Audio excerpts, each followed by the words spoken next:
Good morning, this is case D 17-546-545-D, Joseph Paul Shustak versus Elizabeth Marcella Shustak. Counsel, please state your appearances. Robert Poole, bar number 4723, here with the plaintiff. Okay, thank you.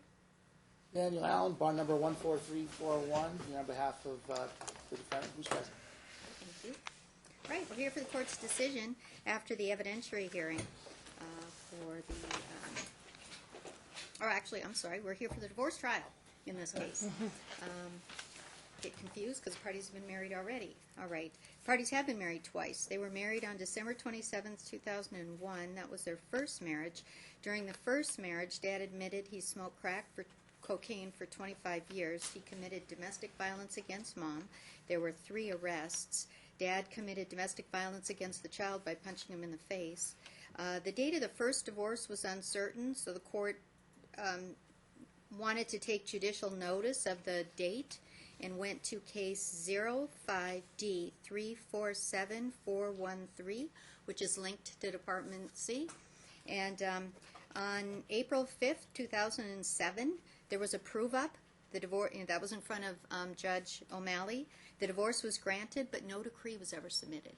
So somebody needs to submit a decree. These folks are still married, technically.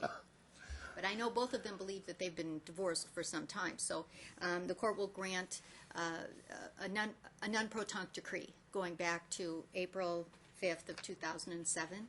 Okay, so can someone please put that in place? Mr. Poole, I'll have you draft that decree and submit that. And that was Department C. It was Department C. Okay. Yeah, it was Judge O'Malley happened to be sitting at that prove-up. All right, these cases have been bounced around, but I thought maybe that would be a loose end you both would want to clean up. Yes. Okay. On February 17th, 2016, the parties married again. Whether domestic violence occurred in the second marriage was disputed, with Mom saying it did and Dad saying it did not. Though Dad admits he absolutely has anger issues, Mom testified in tears to 2 disturbing incidents. In the first incident, Dad picked up the couch where Mom was sitting and threw it, and when Mom got up, he put his hands around her neck and had her up against the wall. Incident number 2, Dad put an iron up close to Mom's face because she wasn't ironing to his satisfaction. During that incident, Dad broke Mom's walker. She had just had hip surgery.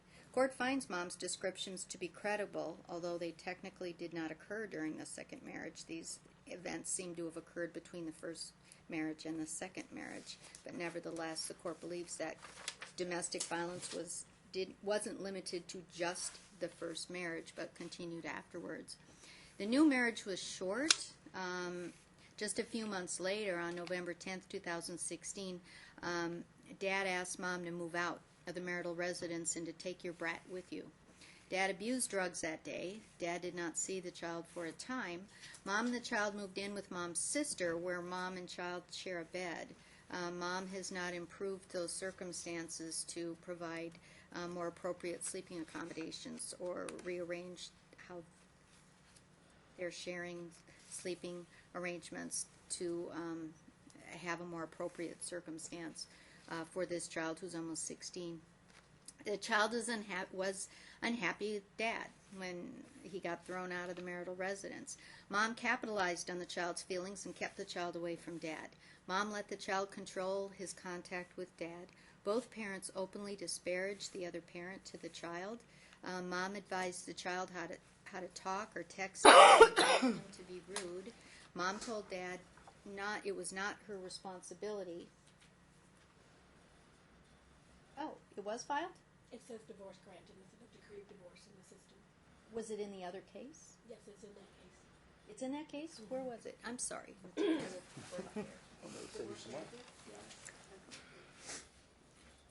Okay. All right. It was put in the system in a different place, so never mind. It wasn't listed in Odyssey as decree of divorce filed. It was listed, I thought it was part of the minutes of the prove-up. It's not, so it's in there. So my apologies. Thank you to the clerk for picking up on that. All right.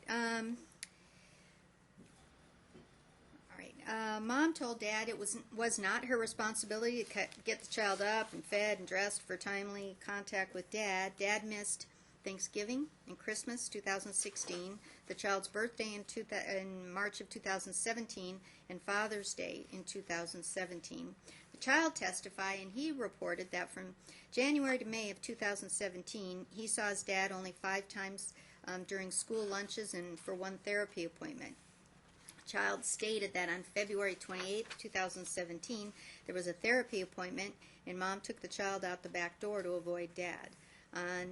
Child testified that on June 13, 2017, that was Dad's birthday, and Mom and the child were locked in the bedroom, so there was no visitation to Dad. They locked themselves in the bedroom. Child admits he did not do well in school last year. He had to point out to the court, though, that he was living with Mom at that time, although the court points out back that the child's plenty old enough to assume responsibility for his own grades. In any event, the child was suspended for his grades. Child has a job. Mom wanted the child to work. Dad did not. Child changed his own orthodontia appointment because he had to work. He told Mom, not Dad. Dad had accused Mom of changing it without telling him. On July 18, 2017, child describes, on July 18, 2017, the court set a temporary timeshare with Dad to have Monday and Thursday and Sunday from 10 a.m. to 8 p.m.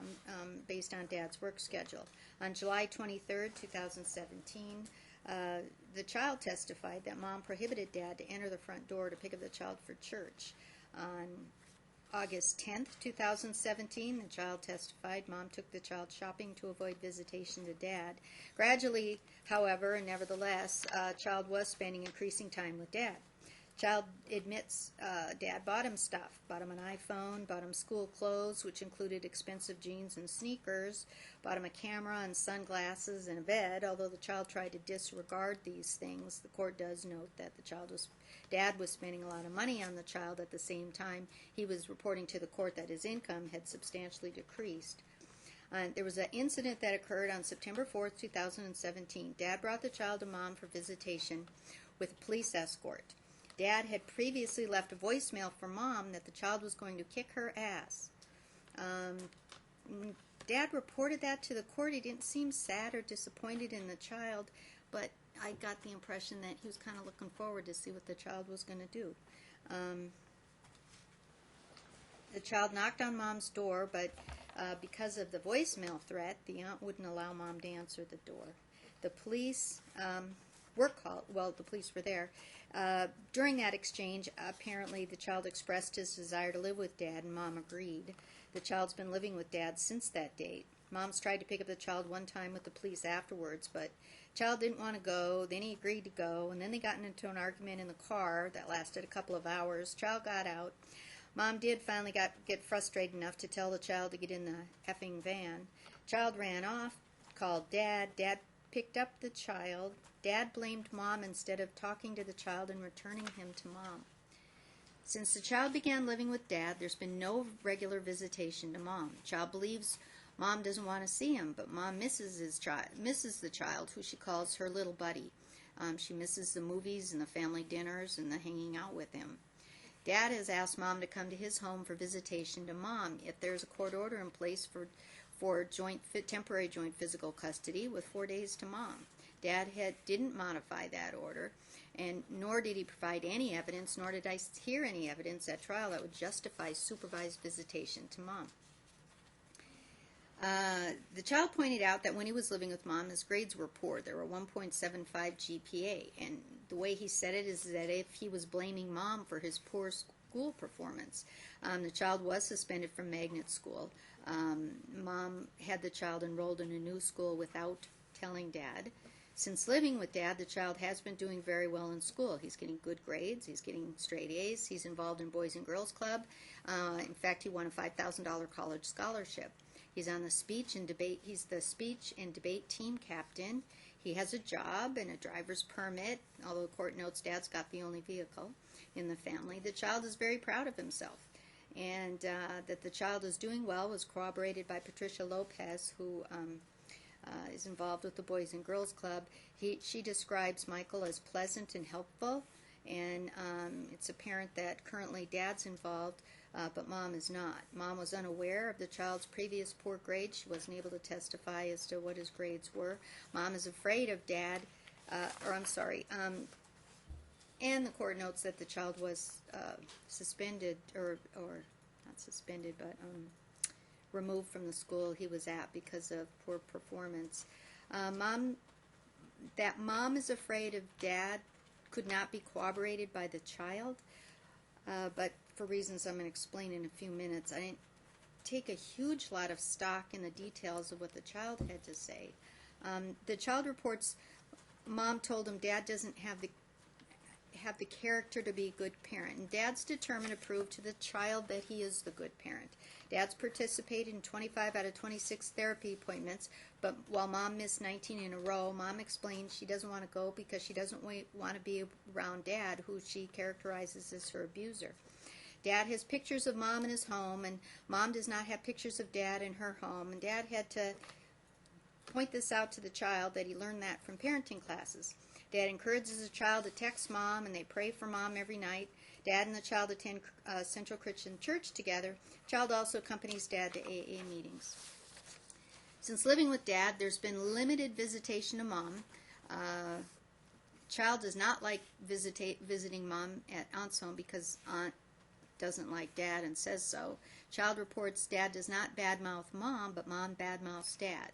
Court does not believe the child because Dad called Mom bad names during the trial. The child now is calling the Mom bad names. The child texts Mom, quote, "Hey Mom, why don't you take your presents and go fuck yourself," end quote. Mom is reported child sending vile texts to Mom, calling her the same names as Dad likes to call her, like a fucking whore and a cunt. The child recorded conversations between Mom and the child, and that clearly tells me that the child is in cahoots with Dad about this, because Dad was interested enough to hear this recording. Dad claims he'll force the child to visit Mom, but he doesn't explain why he's not doing that now. Shoes on the other foot, and Dad's letting the child control visitation to Mom. Mom's not communicating with Dad because Dad's messages blame Mom. Dad's email that's admitted into evidence uses fucking in giant capital letters against Mom. Mom has blocked both Dad and the child, and Mom and Dad have disagreed on the child's prescription and whether he should have a job. Both parents have kept this child apprised of court and litigation details. Early on, Mom attached child's letter that was supposedly negative to Dad to original motion. The court didn't read it because it was inappropriate. On the first day the parties were before the court on April 5th, the court admonished the parties of VDCR 5.301 not to involve the child in this litigation. And the child is acting out a lot in this because he's been involved in this litigation way, way too much. The court gave temporary primary physical custody to Mom and let the status quo stay in place. The child even knew about settlement negotiations from both parties. I got to tell you, this is pretty heady stuff for a teenager. He gets to be BFFs with both of his mom and dad, albeit on an alternating basis. He gets to be really important, and he gets loads of attention. And although none of this is for good things, he should be getting these loads of attentions because of the good things he's doing in school right now, not for being the BFF to either one of you in these divorce proceedings. Both parents have empowered this child to believe he should make the custody decisions in this case. First, Mom was doing it, then Dad did it, and neither liked it when it was against them. It's interesting that the child knows all of these dates precisely.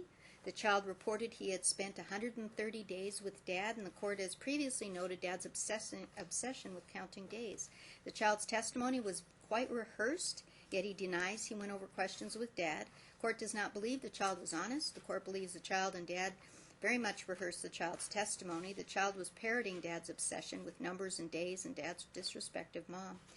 Both parents have immersed the child in their divorce drama, and the court's appalled by the extent of the parental exposure to the child of their divorce litigation. The child has commented he feels Mom sold the child, which means he certainly knows way too many details. Both parties have completed the seminar for separating parents, EDCR 5.302, but unfortunately haven't learned from it. Dad is employed as a promoter for Gem. Dad has filed 3 financial disclosure forms in this case. Each time his income gets lower. In March of 2017, it was $2,916. In June of 2017, it was $2,167 a month. And in August 2017, it was $1,028 a month. Dad's income is not credible. He's manipulating it. Mom is employed in the pantry for Flamingo Hotel. Mom has filed 2 financial disclosure forms in this case, and her hours have dropped. February of 2017, she was working 32 hours, earning $2,819 a month. September of 2017, she was working 25 and a half hours, earning $2,325 an hour. Mom also seems to be manipulating her income by reducing her hours. The parties stipulated Dad would be awarded the 2015 Chrysler 500 with a loan. Dad wants Mom to reimburse him $750 for half of a $1,500 of separate property he used to pay bills. Dad wants half of Mom's tax refund, and Mom wants her former name of Kupfer restored to her. All right, those are the fact findings. The court concludes that NRS 125.010 allows the court to divorce parties who are irreconcilable. The testimony of the parties make it clear that there are irreconcilable differences. Dad testified there's no possibility of a reconciliation. Under NRS 125.020, someone has to be a resident here in the state of Nevada for at least 6 weeks prior to the commencement of the action, but it's pretty clear from the testimony that these folks have been living here in Nevada for many years, and Mom's residency was corroborated by her sister. The court concludes that the court has subject matter jurisdiction over this case. By the respective pleadings, each party submitted to personal jurisdiction of this court. The court concludes that the court has personal jurisdiction over the parties, and there's one minor child born the issue of this relationship, Michael James Shustak, born March 5th, 2002. He's going to be 16 next month. There are no other minor children, either born or adopted, the issue of this relationship. And, ma'am, is it true you're not currently pregnant? Yes. Okay. All right. Under NRS 125A.305, we have child custody subject matter jurisdiction if the child has resided within the state of Nevada at least 6 months prior to the commencement of this action, and the evidence indicates that the child has been a resident of Clark County, Nevada with his parents for well over 6 months prior to the commencement of this case. The court concludes it as child custody subject matter jurisdiction over the child. It is a state policy, NRS 125C.001. State policy, the legislature declares that it is a policy of this state to ensure that minor children have frequent associations in a continuing relationship with both parents after the parents have ended their relationship, become separated, or dissolved their marriage. 2, to encourage such parents to share the rights and responsibilities of child rearing. And 3, to establish that such parents have an equivalent duty to provide their minor children with necessary maintenance, health care, education, and financial support. Is used in this subsection, equivalent must not be construed to mean that both parents are responsible for providing the same amount of financial support to their children. Legal custody, NRS 125C.002, legal custody.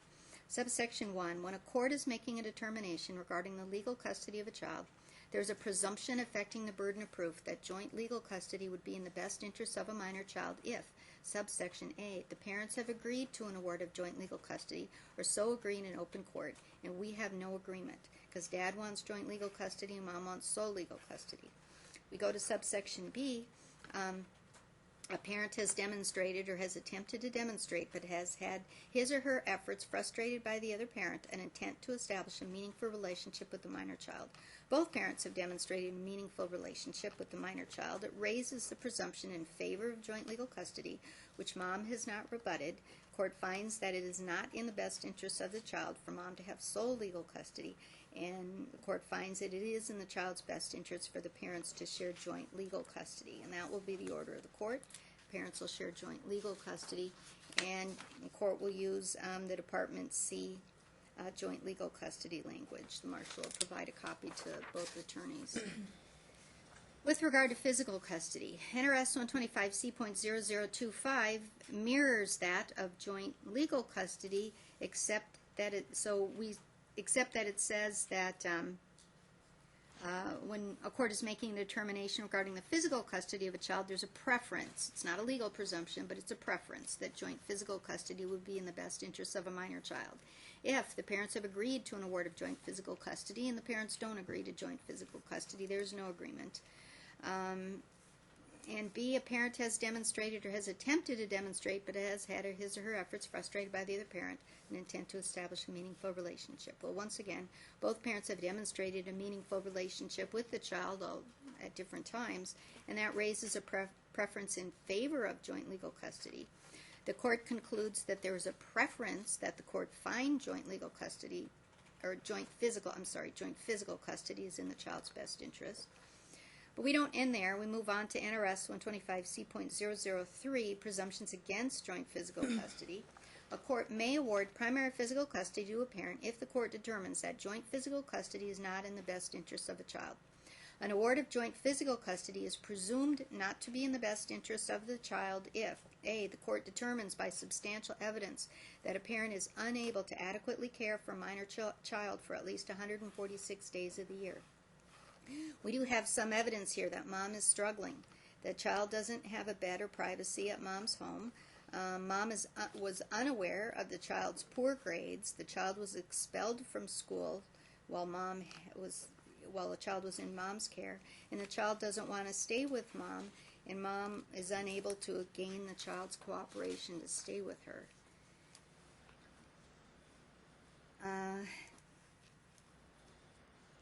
So the court concludes that there is a presumption against joint physical custody that applies against mom who is struggling to properly care for the child. Then we go to subsection C, except as otherwise provided in subsection 6 of NRS 125C.0035 or NRS 125C.210. There has been a determination by the court after an evidentiary hearing and a finding by clear and convincing evidence that a parent has engaged in one or more acts of domestic violence against the child, parent of the child, or any other person residing with the child. The presumption created by this paragraph is a rebuttable presumption. Court concludes that the presumption against joint physical custody also applies against dad, who has committed domestic violence against mom and the child. Although mom needs to working on her relationship with the child so that the child is willing to cooperate with her.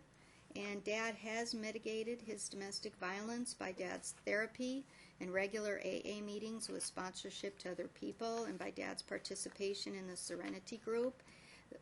In saying this, the court still wants dad to understand he's got a long way to go. The vile name calling has got to stop. Yes, ma'am. Stops today.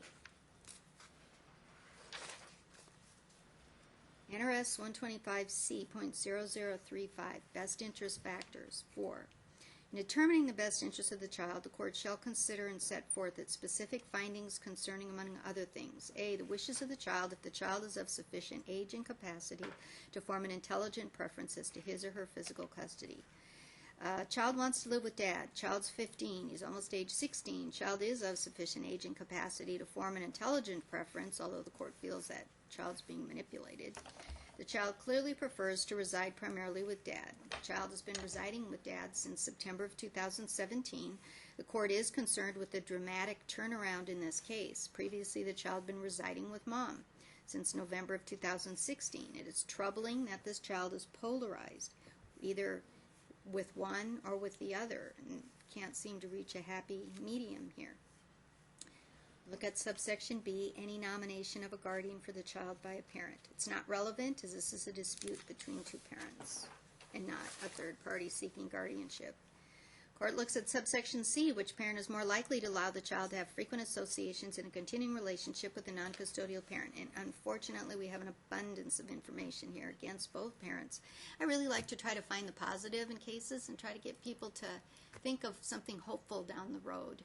But you two are raising your child you're teaching them by your role modeling that this is how adult relationships work, and that it's really dysfunctional and it's real unhealthy for him. He's not learning how to have a positive and good and loving relationship, which he's going to need to have and know and understand when he goes down the road and he begins to date and have his own relationships down the road. He's teaching, sir, you're teaching him to be vile. You're teaching him that this is acceptable way to talk to the woman that he loves down the road, is to call her bad names and things, and that's not acceptable. And I Mom has had, to some degree here, she's had some reason to be, I guess, hateful, toward Dad because of the domestic violence in the past. So I do understand that, but you got to start taking some steps to get over it and get into a healthy place, like taking safe nest counseling, something like that. There's lots of classes, and there's things out in the community that you can avail yourself of that have to do with being a victim of domestic violence, and there's things you can take and get and move on emotionally, because that's going to help you with your son, I think. And you, too. All right. Each parent has encouraged the child to hate the other parent. Each parent has bad-mouthed the other parent to the child. Each parent has empowered this child to make his own custody determination. Each parent has capitalized on the child's feelings at the time. Neither parent was willing, or is, I hope, going forward, one of you will be willing, or both of you, hopefully, be willing to take the high road. Dad claims he's doing it, but he's not fooling the court. Dad Dad has pictures of Mom in his home, and he says that Mom doesn't have it, but to point it out to the child that he's doing that because he went to a class, and the class says he's supposed to, that's kind of subtle bad-mouthing Mom. See, I'm good, Mom's bad. So's praying for Mom every night. So's being interested in the child's recording of Mom. So's bringing the child into the office of the divorce lawyer. So is sharing divorce information, which both parties have done. Dad comes and rescues the child when he calls instead of bringing the child, talking him down, and bringing the child back to Mom. Dad's claim that he will force visitation to Mom is not convincing because there's a temporary schedule in place right now, and Dad's not enforcing it. I recognize that there was some deal that was made, at least temporarily, with the police, but there was no modification of the custody order, and despite the offers for supervised visitation to Mom, which the court finds not to be necessary at all or justified, Dad has asked Mom to help out when he went to the hospital, so there's no reason to supervise Mom's visitation. I think it's just kind of torturing Mom. The child knows all the dates and the numbers of days, Dad, and calls Mom the same things that Dad was calling Mom. This child is mimicking Dad. He's turning into a mini-me in not a healthy or good way. Both parents have left this decision up to the child, all the while twisting his arm with their version of the drama and heavily involving the child in their litigation, forcing him to pick sides. In their zeal to win, they've allowed their child to control them. So how do you expect the child to have any control over this child? Kind of put the court into a position where I can make orders that are not going to be respected. The two of you aren't respecting the current orders, and the court can't take away the past, but this child for you. So that I hope the two of you start getting on the same wavelength here with this child and get him to understand that it's non-negotiable, that he shall have a relationship with both of you because it's good for him. We look at D, the level of conflict between the parents. There's high conflict. The court has noted Dad to be extremely pushy and agitated during these proceedings. Court, to some degree, got a sense that from Dad that this is a bit of a competition for him, a sport, or at least a gotcha back, which isn't good. Mom refuses to communicate, which escalates issues. I understand. I wouldn't want to communicate either with somebody who kept calling me names or using fucking in capital letters. The police have been involved at child custody exchanges. There's been lots of high drama. It's quite exciting for the teenager, though, who's the center of all of this attention. Subsection E, the ability of the parents to cooperate to meet the needs of the child. Mom changed the child's school without notifying Dad. Mom and Dad disagreed on the child having a job. Mom and Dad disagreed on the child's prescription. Mom would not stay for therapy with Dad and the child, and Dad would not return the child to Mom. So there's just like no cooperation between these two folks. Subsection F, the mental and physical health of the parents. Dad admits he's bipolar. Dad also is battling a cancer diagnosis. Dad admits to substance abuse in the past, in fact, to smoking crack cocaine for 25 years. He admits that his last abuse of drugs was the date of separation on November 10th, 2016, although Dad does attend 7 to 10 AA meetings a week. He testified he's once a month he's a volunteer at the AA hotline for 12 hours. He sponsors 6 men, and he works the 12 steps. Dad admits he absolutely has anger issues, so I'm glad he owns up to that, because that's the first step toward taking care of them. Dad admits domestic violence with Mom during the first marriage into the 3 arrests. Dad does attend meetings at Serenity Club, and he attends therapy.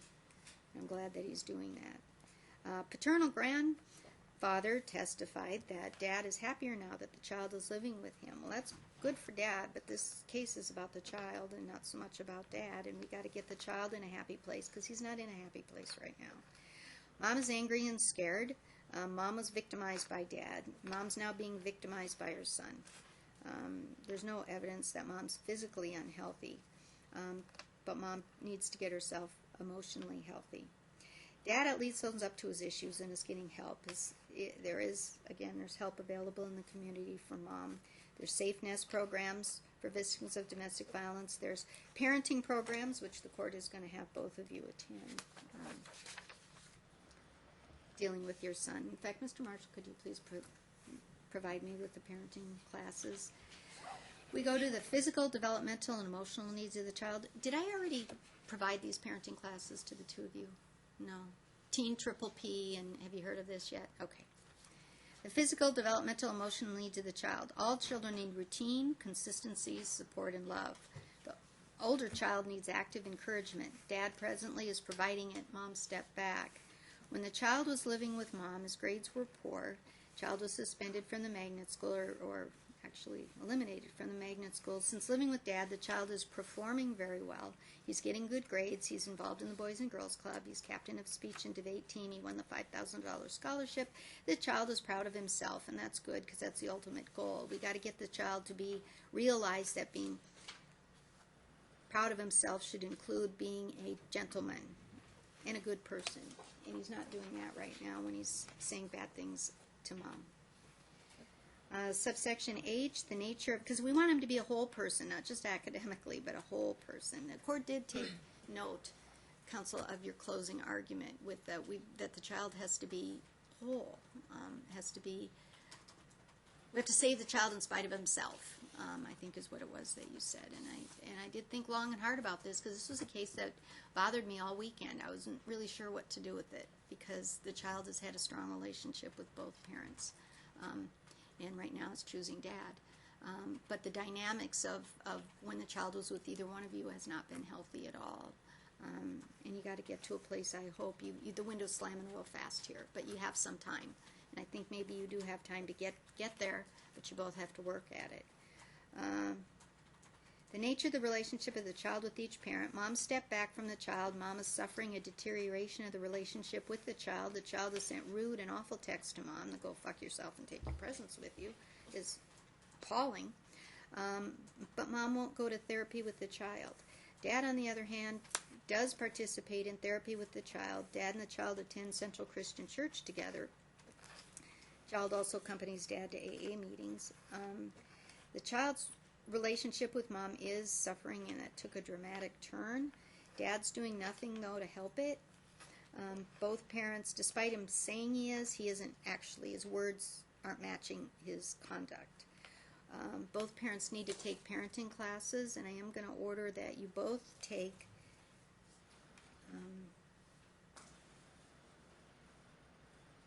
Staying Connected with Your Teen and Teen Triple P.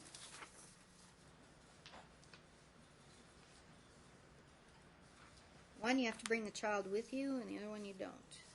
But I want both of you to take both of those classes. You have to get back in control. Two of you need to take control over this child and stop letting him do this. A, the ability of the child to maintain a relationship with any sibling. Neither parent has other children. Any history of parental abuse or neglect of the child or a sibling of the child. There's evidence that some years ago, Dad punched child in the face. Apparently, the child has either forgotten or forgiven Dad. Child said he used to be scared of Dad in the past, but not since his parents remarried. There's no evidence that Mom has abused or neglected the child. Under subsection K, whether either parent or any other person seeking physical custody is engaged in an act of domestic violence against the child, parent of the child, or any other person residing with the child. Dad admitted to domestic violence against Mom. Dad punched child in the face. Dad's taken steps, though, to fix his anger issues. He acknowledges he has anger issues. He's participating in therapy and attending Serenity Group. Subsection L, whether either parent or any other person seeking physical custody has committed any act of abduction against the child or any other child. Well, there's no evidence of abduction. And I get Dad taking the steps that he has rebutted the domestic violence allegations against him. By the way, if I didn't say that out loud, I need to say that. Anything else the court considers relevant? Dad works as a general manager for GEM. Dad works 7 days a week, sir. Let me ask you, what are your work hours now? You said I that work you reduced 23 hours a week, 5 days a week. From when to when? 8 p.m. to midnight, Tuesday, Wednesday, Thursday, Friday and Saturday, 8 till 1 a.m. or 2 a.m.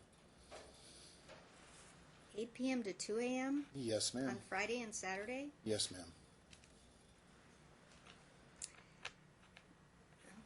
This is a fact that's not good because we have a child who's to some degree running amok here, and he's not going to get supervision, sir, in your home at night. How are you going to supervise him at home when you're not We've had no issues so far. Zero. Those are the Matter of magic fact, words so far. him and his friends came up to the strip last week or 3 weeks ago. There was 5 of them. 2 of them jumped in the fountains at Bellagio. My son turned his back and took off. Went and got the cops, as a matter of fact, on his friends. That he was even at the strip. I do believe that there's curfew and things like that. This child shouldn't be on the strip. Yes, ma'am. This was before 10 o'clock, but yes, ma'am. Anything else? Okay. Mom works in the pantry at the Flamingo Hotel. Mom's work shift varies, as does her days off. Dad wants primary physical custody with supervised visitation of mom. Mom wants sole physical custody with visitation to Dad at mom's discretion.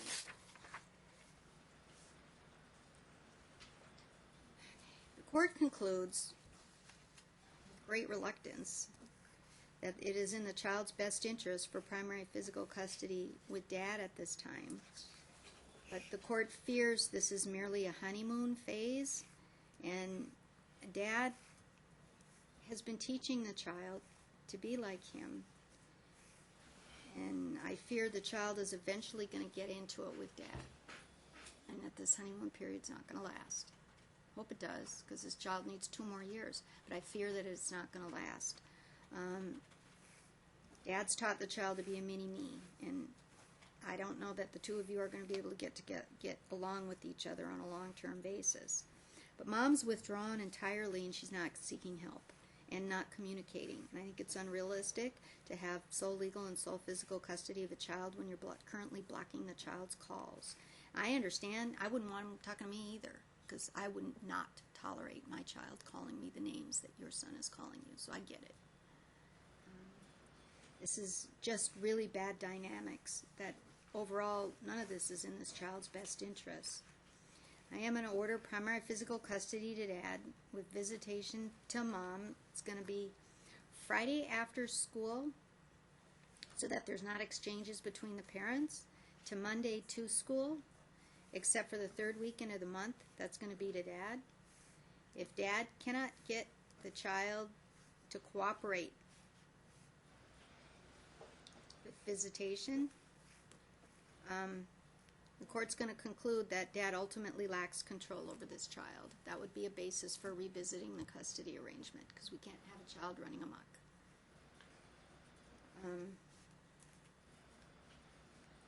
It also could be potentially a basis for contempt. So you need to understand how seriously I mean that this child needs to have contact with Mom, because you can't fix what's broke without physical contact, without having some contact. The court's going to order the department see holiday and vacation schedule. Court's ordering continuing with the talking parents, polite, respectful, businesslike, no swearing, and no criticism of the other parent. There will be no email, Gmail, any communication outside of talking parents. That will be the exclusive source. Absent an emergency, child was in a car wreck or something, absent a life-threatening emergency, talking parents is going to be the sole means of communication between the parents, because I want to ensure that this awful communication ends. Dad, you're responsible to ensure that this child stops talking to his mom this way. Do you understand? It's not crystal clear. acceptable. With regard to any further activities this child has, the parents are to agree to the activity. They're to agree to the duration of the activity, the cost of who's going to pay for it, how much the parents are going to pay for equipment, who's going to do the transportation. They're going to do that together through talking parents. Mom and Dad are both going to attend the 2 parenting classes for teens, and I want Mom to get some counseling for domestic violence counseling, okay? I also want Mom to unblock the phone from Mom and Dad so that Mom starts getting talking parents communications. But Dad will be held in contempt if Mom receives any more vile messages from Dad and possibly from the child. I want counseling to be, is counseling still happening for this child? Yes, ma'am. All right. I want Mom to go, okay? I want, let me see. I want Mom to arrive, no, actually I want Dad to arrive with the child 15 minutes early.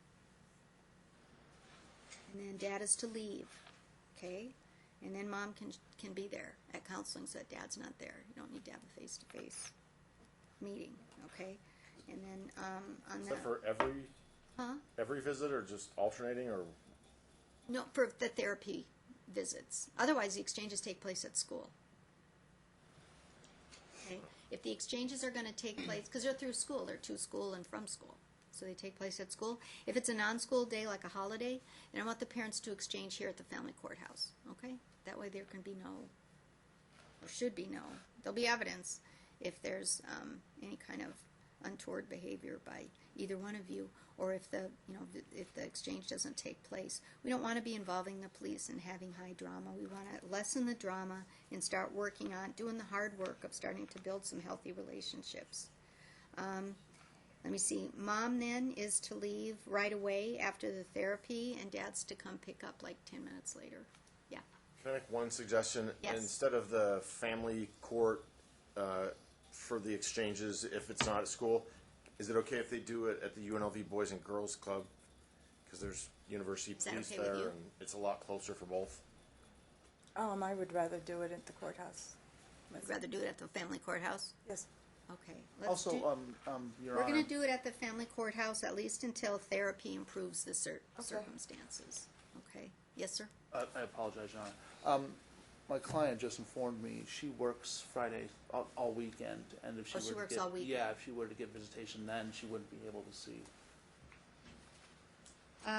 What do you suggest? Let's pick some days here. Dad, do you have a day that you're not working? Yes, I don't work on Sunday and Monday. Sunday and Monday. Okay. Yes, ma'am. Those are school nights. Okay.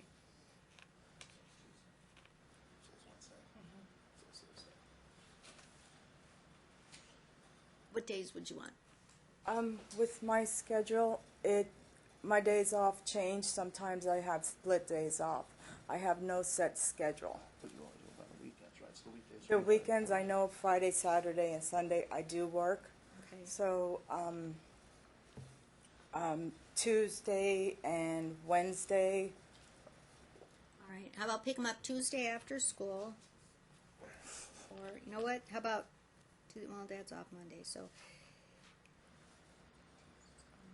Tuesday, okay, Tuesday after school, and 2 overnights, Tuesday and Wednesday, and then take them to school Thursday. Friday, Saturday, Sunday. Actually, I had 3 overnights.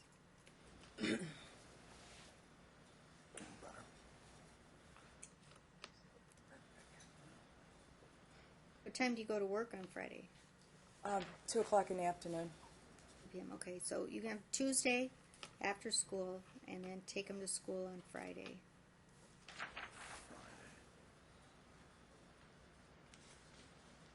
Except for the 3rd week. I'm going to have Dad have the whole week.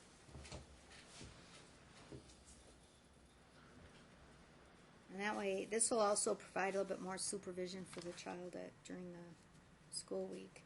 I'm a little concerned with Well, the on the lack weekends, of, I'm a little concerned for the lack of supervision, especially. that's what I was on the going to say. On the weekends, I work till 2 in the morning, and I tried to put therapy appointments when the What about your defendant dad? told me. Will your dad help out? Dad lives in Summerlin. So, It's a little too. he it's- lives here.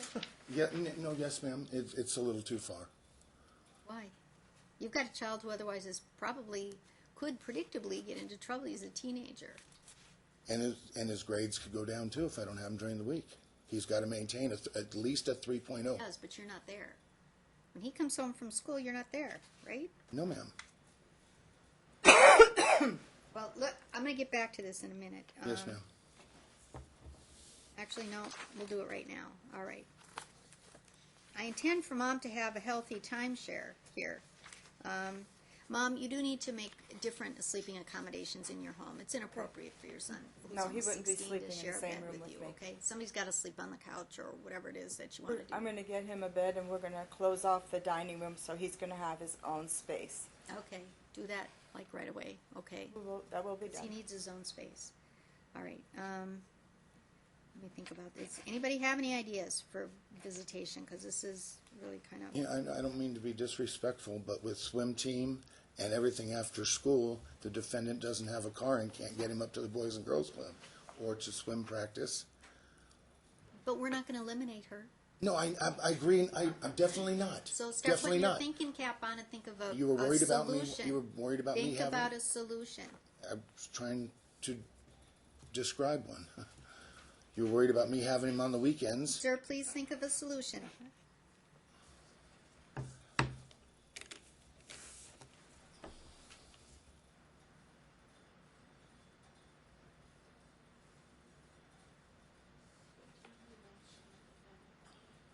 For me? What time? I don't know yet.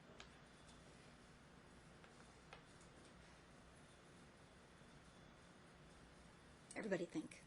I'm taking notes. I'm trying to figure this out because this is really pretty difficult. I have a child who's been on a strip. I still suggest the weekends. Absolutely. She's worried about me having supervision.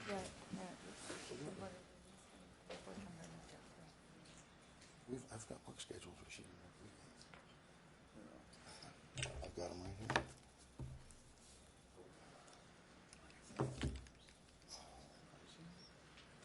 She doesn't always work weekends.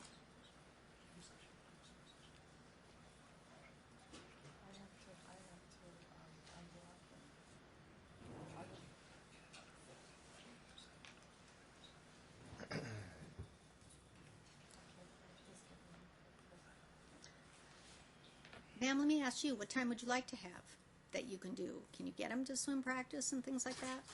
I don't have a vehicle, and with my work schedule, like I said, there's no way for me to have set days off because of my job.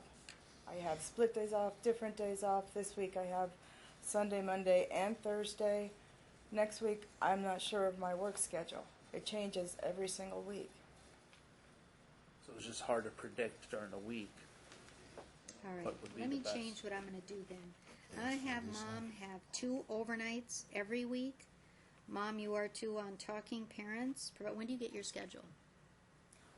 Usually Tuesday afternoon. Tuesday p.m., okay. So, and that schedule will be for Wednesday in the next week, or? From Friday to the following Sunday, Okay. or following Tuesday. What I want you to do, we're going to get rid of the 3rd week to Dad. We're going to just simply have Mom have 2 overnights a week. And you're to let Dad know under Talking Parents, but you also are going to have to do your best to get this child to his activities and stuff too. Okay. Can you do that? Dad, can you help out with that too? I would love to. I made 4 trips over there where I waited 6 hours without a child. I really don't want to. I don't mean to be disrespectful. I will help out whenever I can. But this, I don't have a car thing. Never mind, sir. I'm sorry. Sure, I will help out. No problem. Are you able to use your sister's car? If they don't have any doctor's appointments or, yes.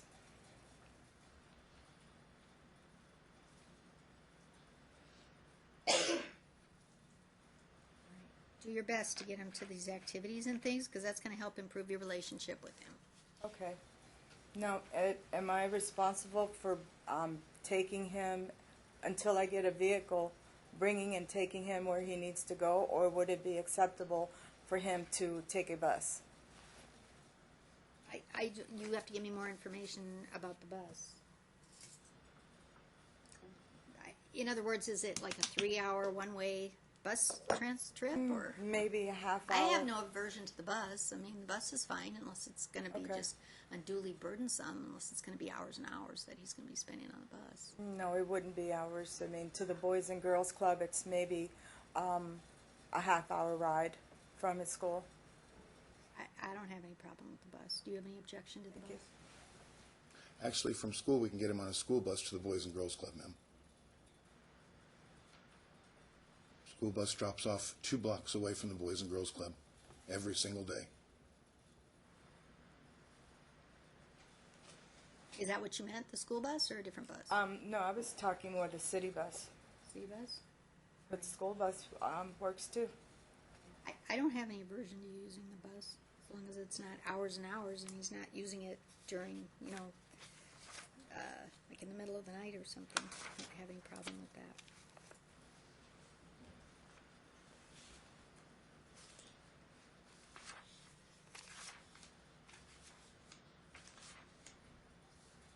Okay, child support. Your Honor, before we move on, I'm not sure I was clear on the visitation. It's 2 overnights, and it depends on what her days off It's 2 are. overnights every week. And then she will tell him what her overnight or what her days off are. She's gonna be after school until, well, yeah, it'll be after school until, and taking to school. Hopefully consecutively. If they can't be consecutively, they just can't be. May I pick up the child when he's there to take him to school because it's a 1.4-mile walk? May I help out in that way to get him to school? I would know my client's not comfortable with that. And Yeah, what I'm trying to do is avoid the 2 of you having contact with Right. each other until you can get your relationship a little bit more smoothed out Okay. here. Wonderful. That's what I was trying to do. I appreciate you offering that. What I'm trying to do is to keep the 2 of you apart, while at the same time trying to get the child to his activities. It would be just like visitation. She would send him out and I would take him, but that's fine. Just trying to help out. I'm sorry, what? It was just like when it was visitation. She would send him out. We wouldn't see each other. I'd pick him up and go. Yeah, that's not working real well. Yes, ma'am.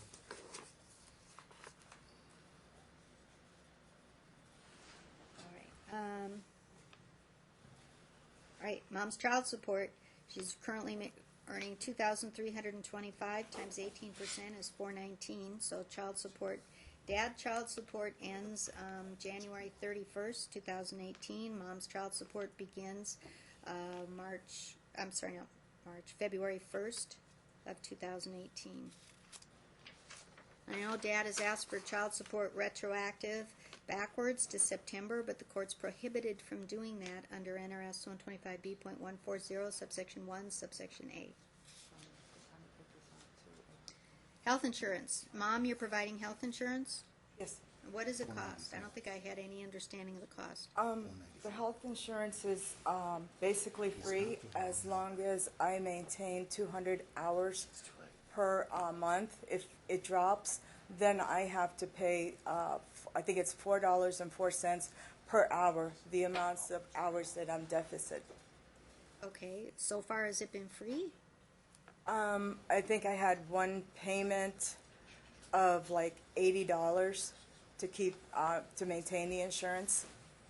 If you have it, the parents will equally divide the cost of the health care insurance. So if there is a fee, you're going to divide it like you do a uncovered health care expense under the 30-30 day rule. So Okay. mom's to continue to maintain the health insurance coverage. Each parent is to pay 50%. She's going to try to keep it free. And we're going to equally divide all uncovered health care expenses pursuant to the 30-30 day rule. Dad has primary physical custody, so federal law allows Dad to have the child tax exemption. Mom will have the child dependency exemption for 2017. Dad will have it for 2018 going forward. Dad's awarded the 2015 Chrysler with the loan. That was by stipulation. There's no other assets to be adjudicated. Each party is to keep all the assets in their possession or their name. Dad wants Mom to reimburse him $750 for half of the $1,500 he used of his separate property to pay bills. That was, though, however, a separate property contribution to a community property debt. That's a gift. Dad wants Mom, so he won't get reimbursement. Dad wants Mom to reimburse him for $1,955 for bills Mom bankrupted, but Dad withdrew that request. That would be a violation of bankruptcy dismissal. Dad wants half of Mom's tax refund. My understanding is the tax refund was $4,200. Mom had to pay $1,800 to the bankruptcy trustee. Dad benefited from the bankruptcy trustee just simply because Mom had bills that otherwise would have been community debt that they both would have had to divide. So I'm taking the $2,400 minus the $4,200 minus $1,800. That's $2,400 times 50%. Mom owes Dad $1,200, and Mom's to pay Dad back the $1,200 at $50 a month. That could be added to the child support amount. Ma'am, do you need the 400 and what did I just say it was? 419? Excuse me, Your Honor, that number is incorrect. That number is incorrect. That was in the decree, and that's what... Let your attorney talk. Okay. Number's incorrect. Your Honor, Yes? my client submits that the number's incorrect What on the number's 419, and it should be for... 494 For what? for child support. For what her actual income is? In her paycheck stub, it was $23,216 on the 14th of September. That is the 257th day of the year. You're both making less. You're both working less hours. I'm taking She the just hours. made $32,000. I am taking the hours that you're both working less. The hours were figured incorrectly. She worked 1,107 hours as of that date, and he put down 25 and a half, and it's 29 and a And file a half. motion for clarification or to revisit that number upon providing the correct amount if you think the number is wrong. But right now I don't have that information directly in front of me. I have the math that I did according to the financial disclosure form that was filed. Both parties are making a whole lot less than they originally were making at the beginning.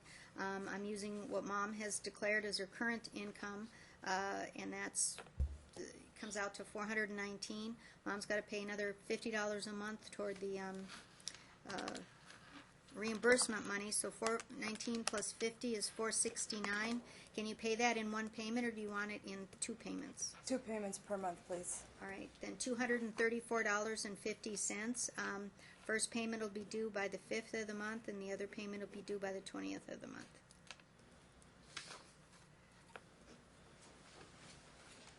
Okay, parties agreed that there would be no alimony, and neither party is going to be awarded attorney fees in this case. Mom's former name of Kupfer is restored to her. Does anybody have any questions?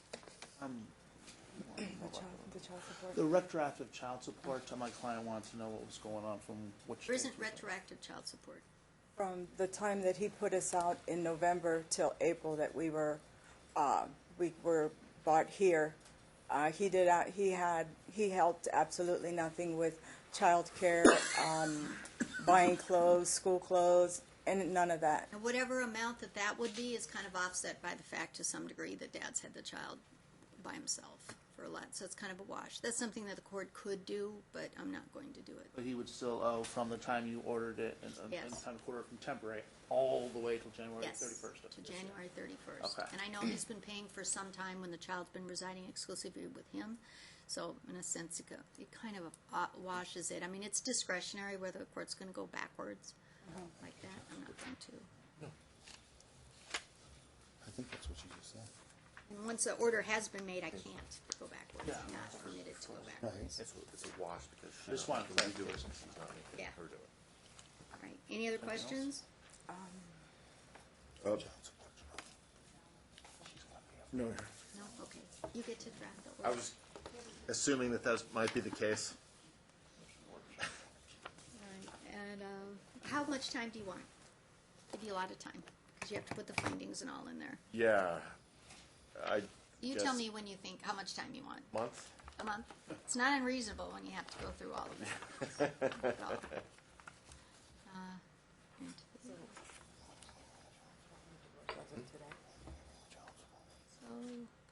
So, how about March 16th? That gives you a little bit more than a month.